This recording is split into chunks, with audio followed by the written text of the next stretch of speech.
minha amiga, olá meu amigo da IPF TV.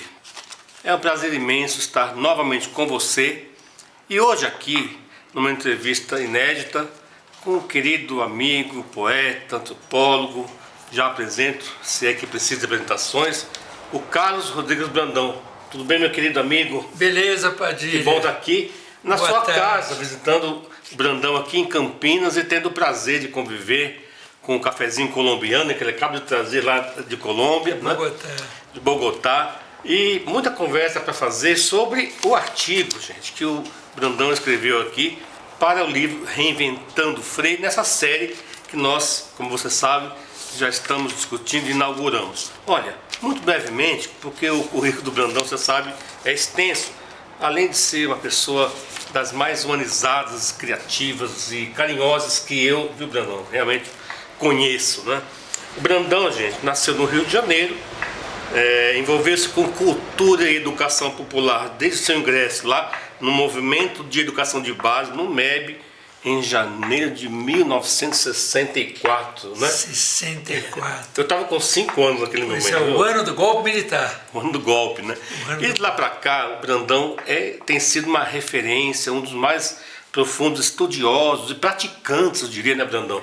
De estudos relacionados à cultura popular, à educação popular, né? E à antropologia. Tanto é que a sua produção é muito vasta nessa área. O Brandão também, ele é mestrado, doutorado, né, em antropologia, professor do programa de pós-graduação da Unicamp e é um, diria, andarilho da educação popular pelo mundo, né, Brandão? Um homem que nos inspira. Só para ter uma ideia, o Brandão tem tanta publicação bonita e todas, viu, Brandão? Eu leio, viu? Todas elas eu tenho lido, estudado. Eu preciso citar algumas aqui, Brandão, aqui são para mim referência. Por exemplo, eu não imaginava conhecer o Brandão quando eu li o que é educação, quando eu li o que é folclore, né? O que é eu estudava violão na época, e o que é o método Paulo Freire. São pequenos livros para a editora Brasiliense, lembra da coleção O Que É, né? Mas, além desses livros, né, o Brandão tem uma produção extensa na área da antropologia. Por exemplo, tem um livro maravilhoso, chama Orar com o Corpo, Pesquisa Participante, nossa grande referência, né, de estudos e práticas, criatividades e novas metodologias, abecedário dos bichos que existem e não existem. É um livro de poemas para né? crianças. Poetizando Freire, né, Brandão? É um livro lindo também que as crianças construíram junto. O Jardim de Todos, né, que tem um CD musical maravilhoso. História do Menino que Lia o Mundo, né, sobre Paulo Freire. A Canção das Sete Cores, Educando para a Paz, que eu acho fundamental, a educação como cultura. De repente, e quase agora, um livro de poemas e perguntas. Bem, o Brandão é ex-escoteiro, montanhista, né? E tantas coisas. Escalador de montanhas. Escalador de montanhas. Por velhos tempos. Bem, Brandão, nessa primeira pergunta que eu queria te fazer aqui nessa nossa conversa, você começa seu artigo, né? Aliás, o seu artigo tem o título Platão, olha só, Paulo Freire e Nós. Uma viagem entre os tempos da cultura popular e da educação popular. E você começa o livro, claro, com poesia sempre, né? Citando, claro, Jorge Luiz Borges, e você escreve. No começo era tudo cultura popular, e apenas depois, mas não tanto, veio a educação popular. Cultura popular e educação popular. Você pode falar um pouco para a gente sobre isso, essa origem? Posso falar, inclusive, é uma memória muito querida e eu lamento que seja muito esquecida hoje em dia. Se a gente for procurar nos livros de Paulo Freire, em outros livros da época, não havia expressão educação popular. Havia pedagogia do oprimido, educação libertadora, educação emancipadora, educação conscientizadora, mas não havia educação popular. Isso porque o que havia no comecinho dos anos 60, no começo, eram movimentos de cultura popular. Inclusive, para se ter uma ideia, em 1962, Paulo Freire e a primeira equipe dele trabalhavam no Serviço de Extensão Comunitária da Universidade do Recife, hoje Federal de Pernambuco. Em 62, eles organizam o primeiro encontro brasileiro de movimentos de cultura popular. Então eram movimentos que envolviam universitários, artistas, gente do povo e gente de várias áreas, inclusive gente da educação, né? E que, através de uma ação sobre a cultura popular, pretendiam criar, não é, uma gente mais conscientizada, um povo mais capaz de fazer a crítica, né, expressar essa crítica, inclusive através de ações, não é, a respeito da realidade brasileira. Havia um clima propício para isso. Havia um clima muito propício e foi um tempo muito bonito, porque foi um tempo em que a alfabetização, a música, a poesia, a crítica social, tudo isso se mesclava justamente no que nós chamávamos movimentos de cultura popular, que eram em grande parte realizados pelos centros populares de cultura esparramados por todo o Brasil. E antes da educação, portanto, vem a cultura popular e depois a importância que você sempre dá à educação popular, né? Pois é. Que deveria entrar mais, eu diria, para o currículo da escola formal, coisa que não acontece até hoje, né, Brandão? Exatamente, porque mais tarde, quando Paulo já está no exílio, com o golpe militar, os movimentos de cultura popular são destruídos, inclusive com prisões, com exílios, como o próprio Paulo, mas de uma maneira muito bonita e que tem que ser resgatada e repensada, quando se pensava que tudo que se semeou de 60 a 64 ia ser desbaratado, tudo renasce das cinzas. E o mais impressionante, logo depois, a ditadura na Argentina, no Chile, no Uruguai e mais no Brasil. E justamente nesses 4 países é que vai haver um grande florescimento de tudo isso, toda essa mobilização popular, e é o tempo em que o mundo descobre Paulo Freire. Inclusive, eu me lembro que em 69, através de um ISAL, Igreja e Sociedade na América Latina, que era um movimento ecumênico, eu mesmo viajei por vários países da América Espanhola, com pedagogia do oprimido, recém-saído, anos 70, por aí, e semeando as ideias de Paulo Freire, Peru, Costa Rica, Equador, me lembro de todos esses países. Conta a história aí, Brandão. E as ideias de educação popular. Brandão, você nesse artigo, você faz uma comparação ou aproximação entre Platão, a paideia de Platão, e Paulo Freire, E você, quando fala do Platão, você escreve o seguinte, que talvez seja a paideia a mais bela obra sobre educação na época, aristocrática de Platão, Como é que é essa comparação entre a paideia e, por exemplo, o Pedagogia do Oprimido? Paideia é um livro de quase 1000 páginas de um alemão, Werner Heger, e eu gosto muito mesmo, e existe inclusive uma edição em português, e na verdade o subtítulo é A Formação do Homem Grego, é um livro sobre a pedagogia da Grécia clássica, da Grécia antiga. E há um momento na edição brasileira em que Werner Heger diz que Platão teria sido o primeiro educador popular. Ele usa, inclusive, essa expressão como um defensor, ele que era um aristocrata, Platão, claro, de uma educação formadora do cidadão, estendida não só às elites, mas a todo o homem grego, homem e mulher na Grécia. É uma passagem muito bonita que, inclusive, eu transcrevo aí nesse artigo. Então, eu quis fazer esse paralelo entre um homem diante de Cristo, propugnando, e embora isso não tenha se realizado na prática, uma educação formadora do espírito humano para todo cidadão, cidadã da Grécia há milhares de anos, e Paulo Freire, que em tempos em que novamente a educação tende a se elitizar, a ser uma pré-educação de baixa qualidade para o povo e uma educação apenas dirigida à elite com melhor qualidade, um Paulo Freire que é um humanista. Paulo Freire, antes de ser um pedagogo crítico e revolucionário, é um humanista profundo, e que defende as mesmas ideias. Ou seja, uma educação que não apenas instrua a pessoa para o mercado de trabalho, mas que forme o cidadão como um sujeito não apenas que vive num mundo, numa sociedade, numa comunidade, mas que responde por ela, que coparticipa, que é ativo, que é crítico, criativo, capaz de transformar o mundo em que vive.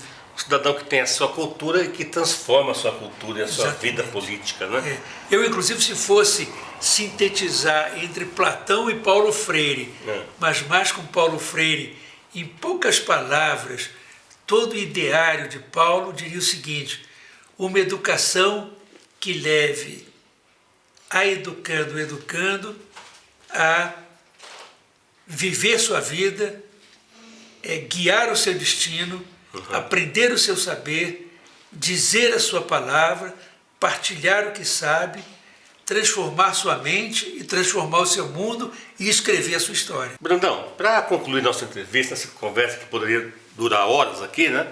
Você tem defendido a ideia, inclusive nesse artigo, que o Paulo Freire não criou apenas um método, mas criou um sistema de educação. Né? Eu queria que você falasse um pouco disso e também sobre uma questão, Brandão, que me pareceu, além de inédita, muito contemporânea, né? Que é a afirmação que você faz, a sua análise, quando você fala no artigo, da terceira era de interações e integrações de frentes populares emancipadoras através de seus movimentos sociais, deslocando, então eu diria, né, a atenção da cultura, né, não só a cultura, mas para a questão dos territórios. Eu acho que é um assunto muito importante, muito contemporâneo, que você podia também completar nos falando. Muito bem. Bom, a primeira ideia, que inclusive tem uma ligação estreita com o que eu acabei de falar, é também a respeito de algo muito pouco lembrado e que inclusive eu coloquei em outros trabalhos meus. Quando em 1960, vejam bem, 9 anos antes de escrever o Pedagogia do Oprimido, Paulo Freire trabalha na Universidade do Recife, na extensão comunitária, junto com Jomar Muniz de Brito, Jarbas Maciel e Aurelice Cardoso. Certo. Não é? Isso mesmo. O que ele lança e propõe junto com essa equipe não é apenas um método de alfabetização, pelo qual ele ficou conhecido, mas é um sistema Paulo Freire de educação, que inclusive é muito bem descrito no artigo do Jarbas Maciel. E esse sistema, pensado por Paulo e a sua equipe, começava justamente com a alfabetização de crianças e de jovens e adultos, ia subindo de etapa em etapa, como eles falam, tinha um curso supletivo rápido, como ele era chamado na ocasião, depois num quarto pavimento, numa quarta etapa, uma universidade popular. Exatamente. Depois ainda tinha um Instituto Nacional de Estudos Operários e no último estágio um Instituto Internacional de Estudos Operários. Sistema completo, né? Não, e um sistema completo e extremamente profético. Você pensar que isso estava sendo proposto no Brasil no ano de 1960, 61. Então esse é um dado a não esquecer. Ou seja, sempre ideias interativas, ideias muito mais amplas do que a gente imagina. E a capacidade de Freire antever o futuro, né? Exatamente, por isso que é realmente profético. Exatamente. Primeiro, o movimento de cultura popular que envolvia a arte, a ciência e a educação e que não separava e integrava. Aliás, o MEB foi um excelente exemplo disso aí. A gente trabalhava cantando, até antecipando Padilha. Que coisa linda. Não é? Cantando, poetando. Fizemos uma cartilha chamada Mutirão, toda ela em cordel. Não é? E depois, um segundo movimento integrativo nessa ideia, que inclusive é antecedente, que é a criação de um sistema integrado que, começando no patamar mais simples, a alfabetização, e até institutos internacionais de estudo e pesquisa da causa operária, da causa popular. Que bela história. E a questão da cultura e do território? Pois é muito interessante porque quando se criam esses movimentos, e isso está inclusive bastante claro no Pedagogia do Oprimido, A ideia matriz é a ideia de cultura. Inclusive, nós somos, naquele tempo, leitores de Antônio Gramsci, Sim. que vai trazer a própria ideia de cultura, inclusive para a visão marxista. E havia, então, um interesse muito grande, isso é muito original de Brasil daqueles anos, não é? De pensar, e esse, para mim, é o grande salto de Paulo Freire. Não de Paulo, mas de toda a comunidade pedagógica e militante de então. Em vez de pensar a pedagogia e a educação como alguma coisa separada, como um campo estanque, como até hoje em faculdade de educação, nós pensávamos a educação como um momento do processo da cultura. E a cultura como política. Em vez da cultura ser folclore, ser tradições populares, não. Ela era, além disso, por baixo disso, alguma coisa que refletida, que transformava, através de um diálogo entre o povo e o nós, se transformaria numa cultura política transformadora. Você, inclusive, escreve depois educação como cultura nessa lógica, exatamente, né? Se educação é ato político, cultura antes dela também exatamente. Fazer a educação como cultura, integrativamente, e realizar a cultura como um processo político. Por isso que Paulo Freire, inclusive, no Pedagogia do Oprimido, usa tanto a palavra política, que inclusive vai remeter de novo a Platão. É isso mesmo. Não como política partidária ou politicagem, mas como responsabilidade da pessoa educada pela sua polis, pela sua cidade, pela sua sociedade. E quando você fala do território, demarcar o território como expressão da própria cultura e no mundo contemporâneo. Exatamente. A defesa dos direitos do território das pessoas. Porque, inclusive, é preciso lembrar também, até eu tive agora lá na Colômbia com um educador que me faz muita cabeça, o Alfonso Torres Carrillo, e ele, num livrinho dele, Educação Popular, Trajetória e Atualidade, ele lembra algo importante que também não pode ser esquecido, que inclusive vai pegar Paulo Freire, não é, nos anos finais da vida dele. Paulo, inclusive, tem um papel importante aí, e que a gente chama de reconceptualização da educação popular. Alguma coisa que começa a brotar em 70 e nos anos 80, 90 explode. Ou seja, a educação popular, criada no começo dos anos 60, ainda que não tivesse esse nome e viesse a ter depois, ela, ao invés de morrer e minguar como tantas outras experiências pedagógicas, ela se expande pela América Latina e por todo o mundo. Mas aí o que acontece? Novos problemas, novas questões, a questão da terra, do território, a questão ambiental, a questão de gênero, a questão do jovem, a questão do negro, desafios a questão do índio. Que se repetem, mas que aprofundam. Exatamente, ou seja, aquilo que nos era invisível, por exemplo, ninguém pensava em educação ambiental ou indígena nos anos 60. De repente emerge, e o que a educação popular faz inteligentemente, não é? Ela, ao invés de rechaçar isso aí, ela diz não. Agora, isso aí, e os novos atores que estão surgindo, jovens, negros, índios, mulheres, e entrando na cena das lutas populares, tudo isso aí tem uma dimensão como educação popular. Nesse sentido é que você pode falar, por exemplo, o Instituto Paulo Freire fala, numa educação ambiental popular, uma educação popular ambiental. Uma educação em direitos humanos como educação popular. Exatamente, né? E aí entra a questão do território. De repente, não uma cultura como se ela fosse uma nuvem pairando sobre a sociedade, mas uma cultura enraizada em territórios. Maravilha. Que não só são territórios como, por exemplo, os territórios como terras indígenas, terras de quilombolas ou a luta do MST, mas aquilo que o Miguel Arroyo, com muita inteligência, vai lembrar como territórios gramaticais, territórios pedagógicos, territórios de sentido. Quando você cria, por exemplo, uma educação popular e se esforça por fazê-la ser a educação do povo brasileiro, num campo de território pedagógico, você está lutando por conquista de espaços. Exatamente. Que são tomados hoje em dia pelos territórios colonizados, dominados pelo mundo do capital, pelo capitalismo neoliberal. E assim garantindo direitos, né? E até me faz pensar no território do próprio corpo, da corporeidade da pessoa, né? O respeito à vida, à humanidade, a busca de justiça, que essa educação popular nos traz.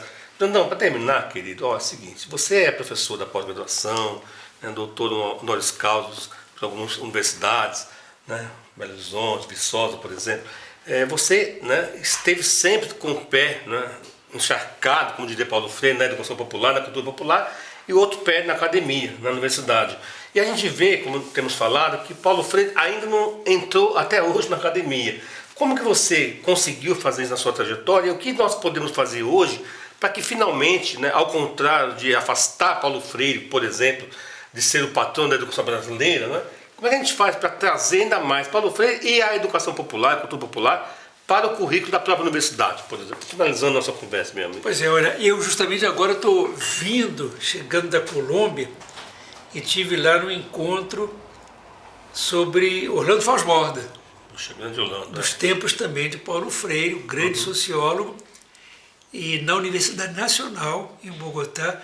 E o interessante é que a mesma reflexão era feita lá. Para você ter uma ideia, Faux Borda, ele se afastou da universidade em 67 e só voltou em 87, 20 anos depois.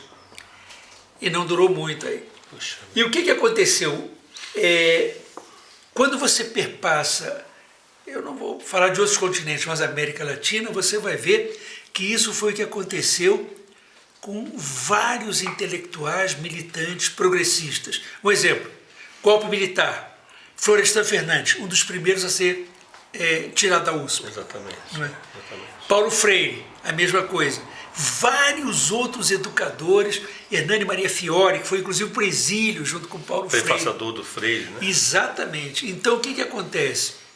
O mundo universitário, primeiro, é um dos mundos mais controlados, mais vigiados, mais expurgados por qualquer regime utilitário, porque é onde se pensa em grande medida. Mas tem uma contrapartida. O mundo universitário também muitas vezes é opaco, é resistente a ideias militantes, ideias que justamente propõem, como por exemplo Orlando Faux Borda, uma sociologia militante. Ele cunha inclusive essa expressão muito antes da teologia da libertação. Aliás, ele vai falar de uma sociologia militante e de uma sociologia da libertação em 1972. Ótimo. Eu estava inclusive falando isso na Colômbia. O livro de Faux Borda, o primeiro livro dele, agora não vou lembrar o nome, Sim, inclusive tenho ele aqui comigo, Colonialismo Intelectual, Novos Rumos, uma coisa assim. Ele sai quase junto do Pedagogia do Oprimido. Sim. E sofre a mesma consequência, ou seja, ele cai nos braços dos movimentos de militância, mas se torna uma espécie de referência opaca no mundo universitário. E assim acontece com Paulo Freire. Eu não sei quantas teses, dissertações, artigos muitas. no mundo inteiro sobre Paulo Freire. No entanto, eu que sou da Unicamp, uma vez, porque eu sou da Ciências Sociais, dei um curso na Faculdade de Educação, e deve ter sido uma das únicas vezes fora, quando Paulo Freire esteve lá, em que se falou nele e na educação popular. E agora, afortunadamente, tem um grupo chamado GPEJA, que é um grupo de estudos de educação e de adultos e pesquisa, e que está retrabalhando Paulo Freire. Eu estou, inclusive, ligado a esse grupo. É isso aí, Brandão. Nós sabemos que, felizmente, hoje, apesar de tudo, nós temos tido também notícias boas, né, na nossa rede nacional e internacional freiriana, de universidades, de movimentos que estão resgatando Paulo Freire, porque ele, nesse momento de crise mundial, né, brasileira, na América Latina, é uma grande inspiração, né? Pois é. Como você tem reafirmado. Brandão, olha, eu não posso expressar a minha alegria, viu, de estar aqui com você, conversando contigo, vontade de ficar mais tempo, mas, olha, quero chamar você que está aqui nos assistindo a frequentar as páginas do artigo do Brandão deste livro. Como sempre, todos os artigos. Todos os artigos, como nós temos entrevistados aqui, mas o artigo do Brandão, aliás, o Brandão é sempre um grande desobediente, né? E nos inspira também com isso. Ele fez um artigo longo, né? Denso, agradável e bastante contemporâneo, como sempre você é, e poético, né? Começa com poesia e termina com poesia. Amigo, obrigado, um prazer imenso ter você aqui na IPF TV. Mas como é que é mesmo que você sugere que nós possamos chamar a IPF TV? IPF TV. IPF TV, sempre com você. Exatamente. Um abraço, até Uma boa mais. ideia.